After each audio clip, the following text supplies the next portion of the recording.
B. Christine. What up, y'all? I have guests in the building. Miss Drina Monique, she has been here with us before. And we got a newbie on the mic, Mr. Justin E. Go ahead and introduce yourselves. Well, Drina, you go first, ladies first. You know how it go. I'm gonna put you on the spot. Put me on the spot. Of course. Alright. Hey everybody, I'm Drina. Which one now? I am Drina. You was way more you was all into it the last time you was here. Why was I all into it? I don't know. But you was I don't think all this was. Oh, that's what we okay, so we were more so at home. Yeah. But I guess I'm from Cleveland, Ohio, born and raised. I'm a mother of 2 daughters, 26 and 21. I have 3 granddaughters. Let's see, I'm a nurse. I'm an entrepreneur. I will be opening up a boutique in Tower City. My grand opening date is 8/2/22. So I'm excited about that. And I'm a survivor. I guess that's most important. Justin. All right, I'm Justin E. I have 3 kids. I solve problems for a living. Hustler. And consummate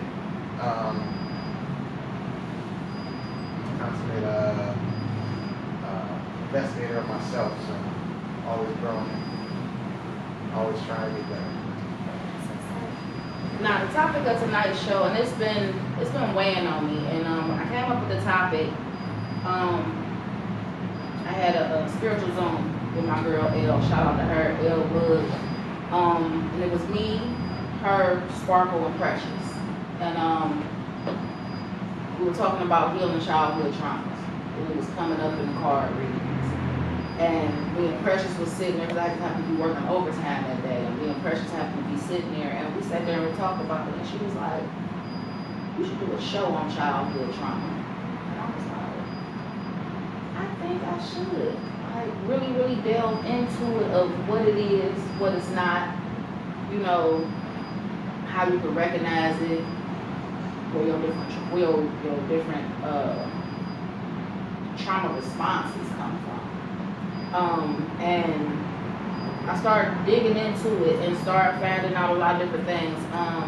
Number one, just because your mother told you no, that's not a trauma. Now, she may have, called you a couple of dirty names after that, or, beat you while she was doing it. That's a trauma, because she couldn't talk to you about it. But a lot of us in our age range have dealt with some type of trauma, whether it be physical, mental, lack of, or emotional, so to speak, lack of love, the wrong type of love, and sometimes when you look at it, it spans back to generational, because it could be your mother, your grandmother, your great-grandmother, all of whom thought that this was the way of rearing a child, when in most cases, a lot of the time it really wasn't, but that's what they had to deal with.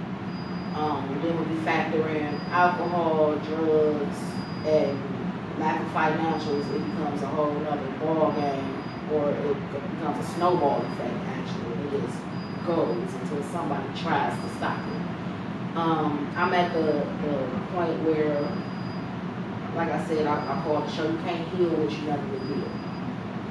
We all have been through things, or know someone who's been through some things, and they don't talk about it, or they don't know how to open up and talk about it, or when to even open up and talk about it. So hopefully this series will open up people's minds and thought process of even trying to understand what's going on. Like, you might not like your mother, but if you understood what happened to her or anything like that, you may have a better understanding of how to even go about dealing with your mother or with your father or with your sibling, any of that nature. So let's get into it. I will start with my own personal brand of trauma. My mother was young for one. She was 20 years older than me when she had me. My father was and is a hothead. He was meant to get me here. He was not meant to raise me. And I've come to that conclusion over my lifetime of living and learning and delving in my own spiritualness. Mom was young, dad was a lot older than her. My mother did a lot of shit that young girls do. I was with other people a lot. I was with my grandmother, my godmother, my godfather, but even being over there, I seen things that most children were not supposed to see. I saw the fist fights, I saw the alcohol abuse, the drug abuse, even though my mother was going on her own similar brand of the same thing. My uncle kept me alive. He would come, like, he didn't see my mother doing what he felt she was supposed to do for me. He took me. Things didn't get a lot settled until my baby sister came along. I was maybe about 8 or 9 years old, and we moved in with my grandmother. That's when my grandmother became a mother. My mother kind of like stepped back and let my grandmother raise us until it was time for like discipline. Then my grandmother like, with the kids, whatever. But also being the oldest, having to help raise kids that was not mine, it gave me a level of maturity that I probably wouldn't have had if I didn't have my siblings. I was immediately placed in the kitchen, responsibility to be the oldest. You gotta hold yourself to a certain standard so they don't follow behind you. So that was kind of a hard thing to kind of do. But I did. I helped raise my little sisters. Honestly, like when my grandmother died, it really came to a head. It was more so I was their mother and my mother was more like a sister.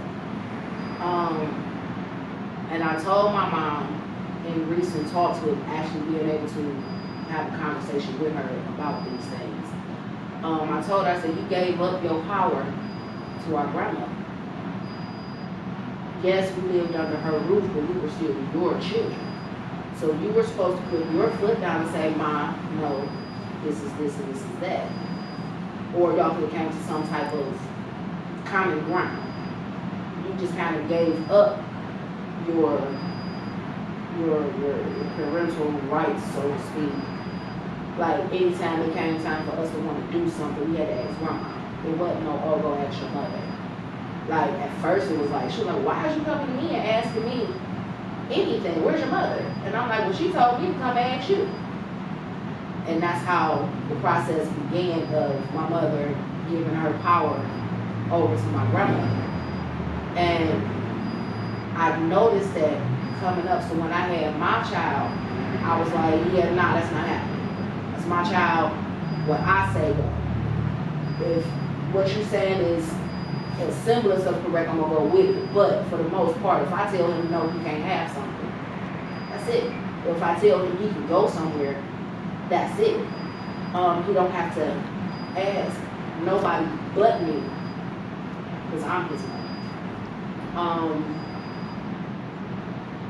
Certain things that I seen my mother do coming up where I would have never allowed. Like I pride myself on not allowing my children to see different things.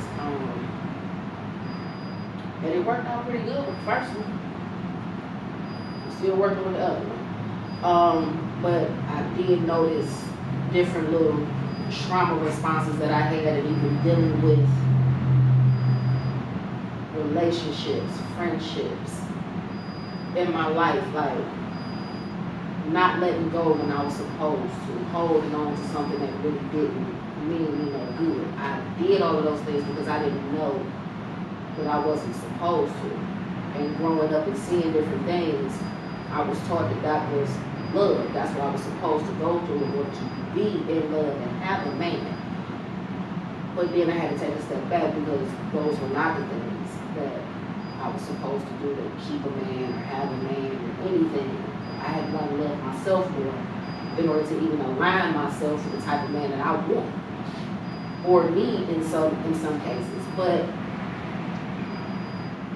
that's come from me digging back into my childhood traumas and figuring out that everything, good or bad, shaped me. How do I figure out how to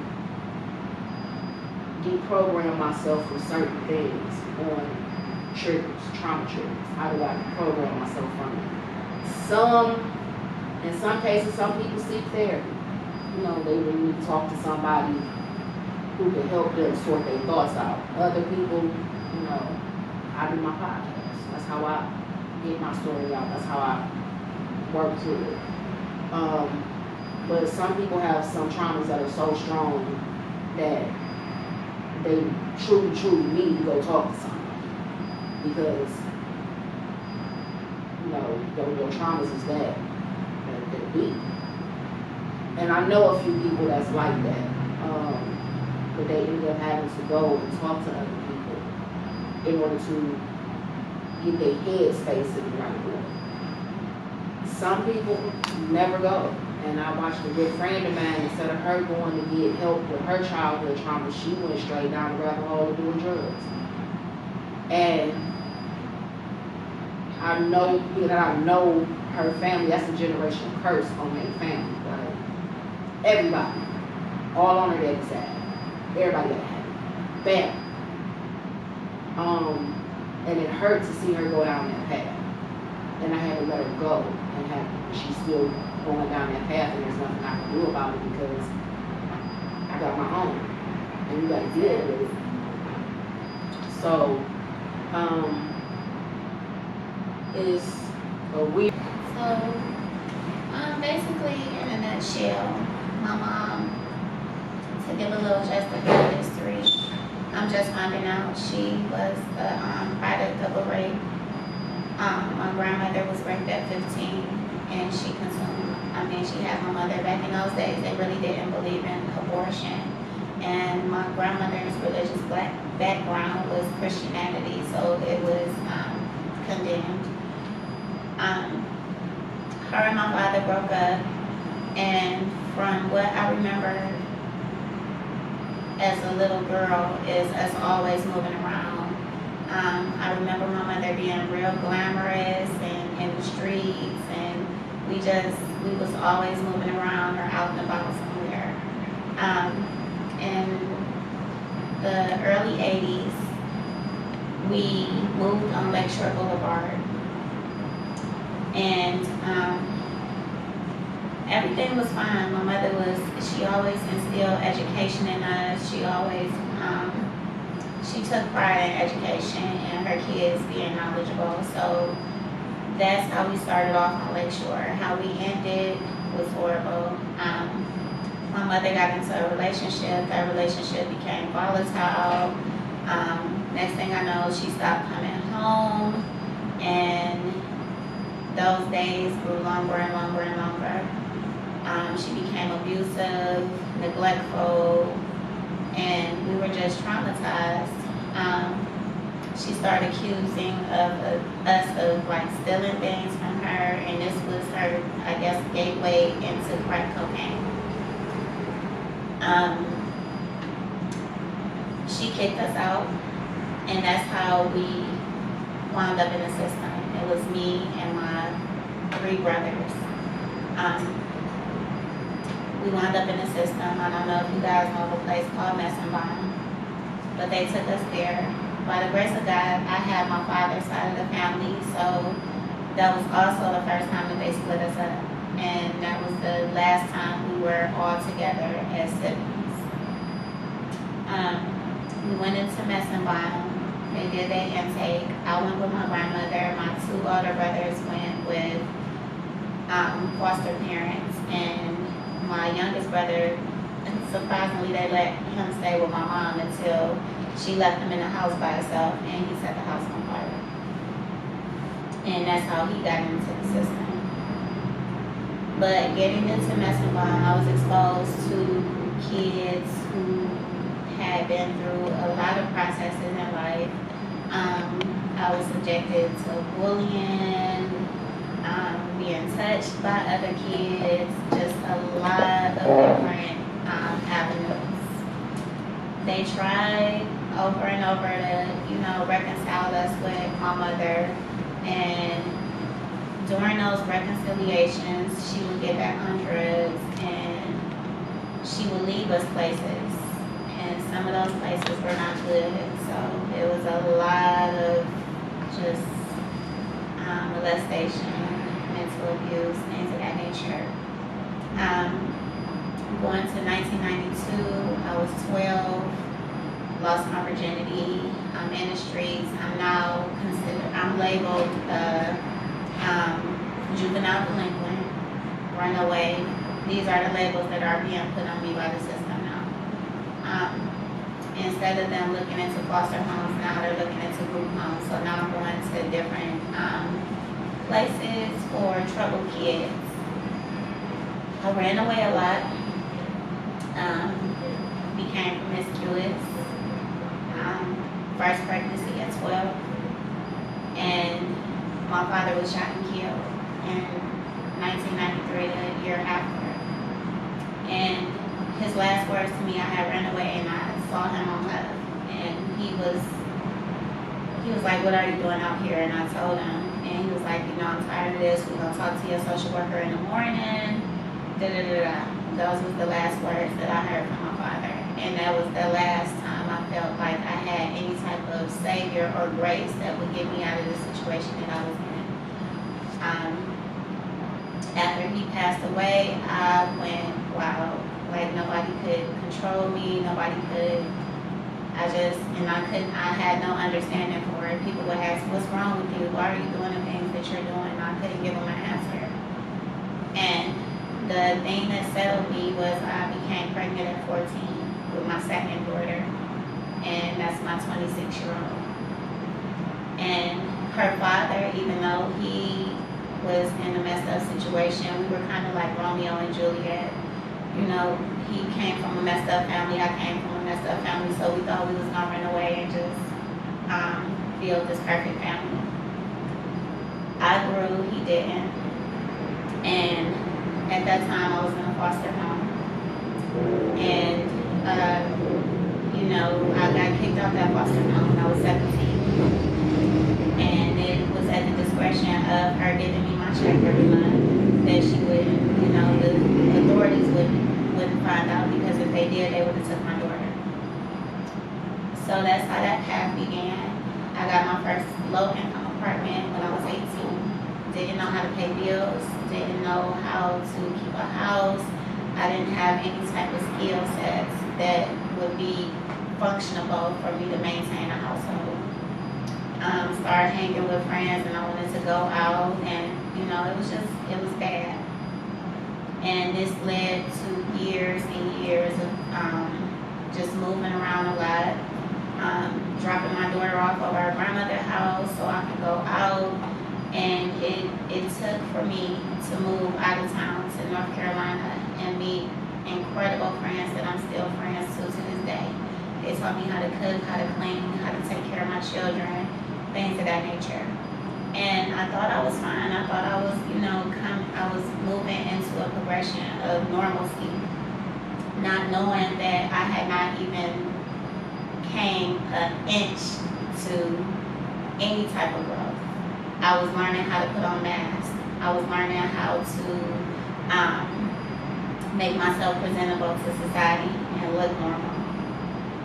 And so I moved back to Cleveland, and when I moved back to Cleveland, I went to nursing school, graduated, and still was faced with, people with promiscuity, dating different men and thinking that, if they see that I'm intelligent, if they see I'm educated, if they see I got a good job, if they see I take good care of my kids, they're gonna want to be in a relationship with me, not knowing that everything that you have inside of you protrudes out of you. And so I attracted the wrong type of men. I attracted the wrong type of friends because I was a giver. I thought that I had to give in order to receive any type of friendship or anything like that. So, I had fake friends. And this will always put me into a dark place where I didn't want to be bothered with nobody. I just wanted to cut off from the world because I couldn't understand why these things in life was hurting me. Why was I going through these things? It took the pandemic. I was in a relationship, you already know. It took the pandemic and for me to get on a plane for the first time in my life and go to New York to understand that it was so much more in me than what I have ever offered myself. That I deserve so much more than anything I've ever given to myself or anybody else has. And I started a journey towards healing. And this is 2 years later. I'm still in that journey. But what I can say, the growth and how I carry myself, I'm not going to say I'm two different people, but I definitely have leveled up, and can't nobody tell me about me. Can't nobody come into my bubble, my circle, with toxicity, things of that nature. I know that I'm a beautiful person. I know that I have things to offer, and it took me some plus 40 years, but I'm here now. And what I tell people in regards to childhood trauma is we learn to put on masks. We learn to cover up things, and we don't learn how to forgive ourselves. And also the people who may have done things to us. But the most important thing is forgiving yourself. To be able to look into that mirror and not look for flaws, but look for the beauty inside of you and know that it wasn't your fault for what happened. It wasn't your fault for, the things. You are not subservient to your past. That when you look in that mirror, you have to be able to look in there and say, hey, gorgeous. Hey, handsome. You are amazing. You're going to have a beautiful day. And you have to be able to do that and not look for it and others doing it for you. Another thing is protecting your space and forgiving the people who you feel have wronged you. And I'm not saying that you have to go and hug and love on them, but you have to get an understanding that their karma and their fate and whatever it is that God has in store for them for whatever downfalls that they did, that's on them. You have to move on with your life. You have to grow and you have to progress. And if you hold on to the thought process that I hate this person, or oh my God, this person did this to me, and you get angry and mad every time you think of the situation, it's hindering you. It's hindering your growth. So it's not to let go, but it's to heal. It's the difference between healing and letting go. Healing is saying, hey, I'm able to sit in a room with somebody who molested me. I'm able to confront that person. I'm able to talk to my mother about the things that she did wrong with me. And if she does not give me, or he does not give me the answer of which I seek, I can still leave that room and not be haunted by it. And just be okay, like that's the answer I get. Alright. So that's kind of in a nutshell. It could go on for days, but I tried to, bundle it up. Yeah, bundle it up. Justin, let me hear you speak on the subject. So, my story is a little different. I'm going to start my story back in 2019 when I decided to move on from ministry. church in general. And the reason I moved on is because I realized I didn't have a voice. That was my own. My sense of selfness, my sense of who I was warped by what others told me. Primarily my parents, more so my mother than my father. And it was that point when I decided to move on that the shadow work started. And it started without my permission. Yeah, it always does. So it was through that shadow work that I began to look backwards, began to look and dig in my childhood for where all of this came from. Things that I still deal with to this day, but every day I'm getting better, every day I'm getting, like we all are, right? So, going back to my childhood, I saw where there was a lot of control. A lot of control over what I said, what I did, where I went, what I could do, what I couldn't do. There was just control, and that shit was everywhere. Okay? It was everywhere. Just everywhere. So, I was mad. It's like it was like navigating through a minefield at times. And we talked about the mask. So I learned early how to put on masks. You know, I put on masks just to get through the day. Just so I can get back home, get my own space, and not have to deal with anyone or anybody. Yeah, that dark place. You know, so I spent a lot of time by myself growing up, which was another trauma that I look back on and realized that I was left to myself too often. So it was like where my parents should have been a little more hands off. It's too much. And where they should have been more hands on, it was not enough. Right? And so I spent my whole life just couldn't wait to grow up. Couldn't wait to grow up, couldn't wait to get out the house, couldn't wait to do what I wanted to do when I wanted to do and how I wanted to do it. And I never quite got there. And I would say to some extent, there was some good in not being able to do what I wanted to do. I think we all need boundaries and we all need some measure of sense of, okay, knowing where it's too far, where's the line, okay? But when you don't have enough autonomy, you have a hard time telling where the line is, and you know, sometimes the line is blurred at times, you know. So, my home also was very religious, very, very, very religious.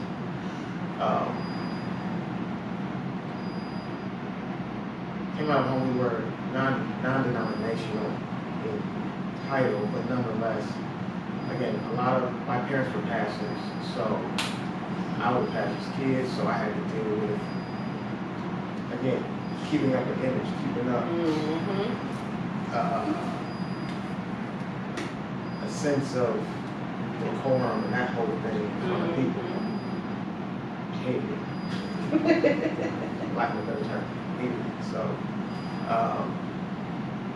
but what I found as I've been going through doing my own shadow work and growing up is, again, looking back and seeing that it was a constant voice of my mother in my ear about what to do, what not to do, when to do this and not to do that.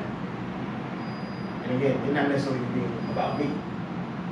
You know, where I began to realize that my sense of self was suppressed, it was repressed, so that I could fulfill a certain, feel life in a certain way, or act a certain way, or be a certain way. And so I found that it's affected me in my relationships, it's affected me in my friendships, it's affected me professionally at times. Because what I found myself wanting to do for years was just get away. I wanted to get away from everything. I wanted to try to control it. I want me to away from everything. I mean, sometimes the measure is just, I don't want the responsibility. I don't want to deal with it. I don't want it because I felt like I was thrust into it so early and so soon, being thrust into the spotlight. So that, even my 20s, I feel like I lost my 20s. I spent so much time doing church stuff that, again, didn't necessarily release or reveal an authentic version of myself. I only feel that just now, an authentic version of myself is coming out. I feel like an authentic version of myself is coming forward. Also, another thing I dealt with often with my dad yelled a lot. My dad was a big man. Like about your height. Big man. And I'm short. I'm little. So, I said he yelled a lot. And that would wear on me. It would wear on me. Because again, it was a case of that too much, not enough of the right thing and too much of the wrong thing at times. I think that's what we all are dealing with. Yeah. When we needed love and affection, we got aggression. And when we needed to be corrected gently, I don't believe in spanking kids. That's just me. But I got developed. And I found in my own life that development was a type of trauma. Yeah. I did find that out. Some people would not agree with that, but I found out, yes, it is. It is a type of trauma. Because when I needed to be talked to, I didn't get a conversation. So like I said, all of it really lent itself to me looking for a way out, spending my whole life just looking for a way out. So that to now, I'm just now learning how to properly engage people from the onset. I'm just now learning how to engage people genuinely and authentically. Not just trying to get something out of them or just trying to work them over and this, that, and that. Not just trying to, I'll be transparent. I'm twice divorced. Both of my marriages reflected my lack of voice. I'm talking through church speak, I'm talking through spiritual speak, I'm talking through all these masks, and I'm not talking. And I found that was a big piece of what destroyed our relationships, is because I was upholding an ideal and a thing over properly loving and caring for the person that I was supposed to be with, supposed that I love, this, that, or how you want to say it. So, my trauma, like I said, it has also much to do with, like I said, being left alone a lot. So that led itself to me having a lot of idle time. We talked about skill building, and those kind of things, where I should have been engaged in skill building. When I came to like sports and things like that, I was never really pushed the way I needed to be pushed to keep going and to not quit. The only thing that I was pushed on was my function as a musician. Other than that, when it came to being engaged and being exposed to things, and I'm gonna tell you right now, I came up with what most people say was good home. I'm gonna tell you right now, I'm not gonna front. I came up in a pretty safe environment. But the damage was done. My mom told me later in life, as she began to start working on herself, as she began to start doing some shadow work in her feelings, she told me and my sister flat out, my younger sister, flat out, we're going to need counseling to get over it. She was right. She was absolutely right. I came in 2019 after I snapped and I left ministry and I moved on, and that's when I found how much of the damage had been done. And I needed someone to talk to help sort out a lot of what I was facing, a lot of what I was dealing with. So that's my story in a nutshell. I'm probably the same one that broken but believe it or not, and you just talking, I just saw my son. Because I didn't really push him as hard as I should have pushed him in sports. I pushed him into his talents. I always was one of the ones where I felt like if that's your talent, focus on your talent. He could have been a football kid. I don't know. I never really pushed him to try. I think I let him play football maybe 1 year when he was like 6. When he said, "Mom, I don't care. I don't want to go back." I didn't say, "Son, don't quit," nothing like that. I was like, "Oh well, okay, you don't do that. Let's try something else." In certain things, should I have pushed him a little harder? Maybe. But I also realized that he is his own person. And if this is not something that he wants to do, if he's not like, well, Mom want to play for another team, or not, I didn't push it. But I get it, like it resonated with me when you said that, like pushing him into his musical talents. At one point he said he wanted to write, and I wouldn't allow him to. Which now on the path that he's on, I maybe should have allowed him to. It probably would send him down another path, but I didn't see the value in that particular talent that he had. I was just, no, cello, go to college. But that was me trying to get him to do something that I didn't do. I didn't look at him as, oh, he's his own complete person. He gonna do it. He gonna do it. That's why the story. And I didn't get that until pandemic. He's 18, graduated from high school, trying to figure himself out, and there was nothing I could do to truly help him figure himself out. And I was like, I gotta step back and allow him to be the man that he's going to choose to be himself. Did I pour a lot of trauma onto my child? I kind of think I did. I allowed my mother to put trauma onto my child. But I also realized that I allowed my son to talk to me and tell me those things. I allowed him to say, "Mom, X, Y, Z." You know, he came to me and told me, "I love my grandmother, but I don't like what she did to you. I don't like what she did to my aunties. I don't like how she acted after grandma died," which is my grandmother, his great grandmother. And he said, "I don't like how she came." And I'm gonna get into that on the next show because I'm gonna actually have her on the next show. We're gonna talk about it.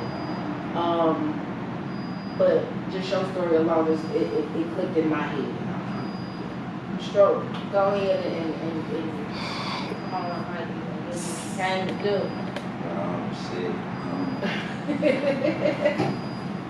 My story start as stories. Like, as far back as I can remember, like, always knew it was just me.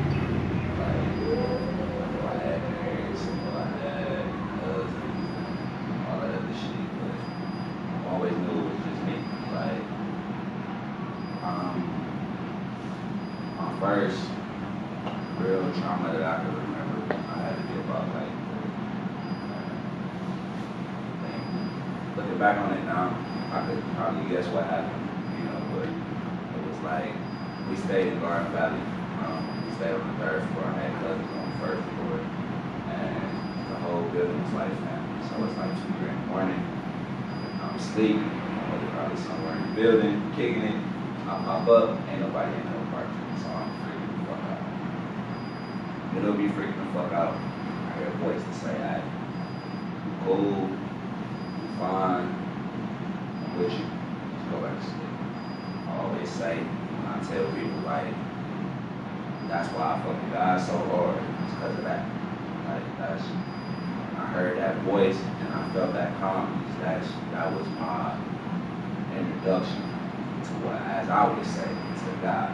And me growing up as a Christian, me growing up in a single mother environment, I ain't gonna say a single parent, I'm gonna say a single mother environment, because it was a bunch of single mothers. The relationship with God always was dictated on how they seen God, but I met God for myself, so that's gonna be kind of hard moving forward. as a child. Now, mind you, this shit happened when I was 3.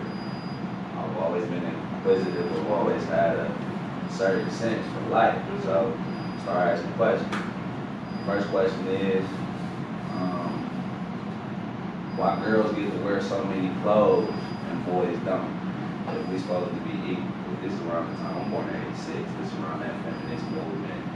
We doing all this shit equal, equality, men ain't. You know what I'm saying? There's all that. So I got questions. You know what I'm saying? I'm hearing what's going on. Why women need to wear all these clothes and men don't? If we all equal, it seems like there's more clothing options available. You know, girls and you know, it ain't none. Why we get pants and shorts? Little shit like that. Well, how come I can't have no baby? And you know, a girl can't. You know, just little dreary shit. That shit led me into realizing like I can't trust nobody to tell me shit. Like, cause everything they told me did not line up with what I was seeing in real life. Like, mind you, I'm a child. I live in a project. I don't know what the project is. I just know I live here. I'm around single moms. I don't know the extent of none of this shit. I just know I'm here.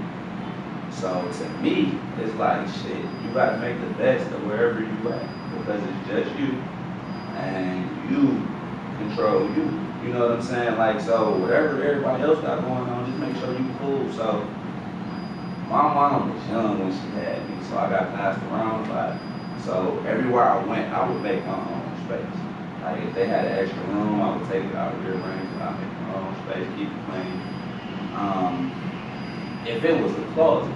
Like, say I'm with, my cousin's house is 5 of these niggas, ain't no extra. Well, who got an extra closet, nigga? I go in there and make me look for the shit. Cause I need my own space. You know what I'm saying? I'm used to being by myself. I need a place to where I could be me.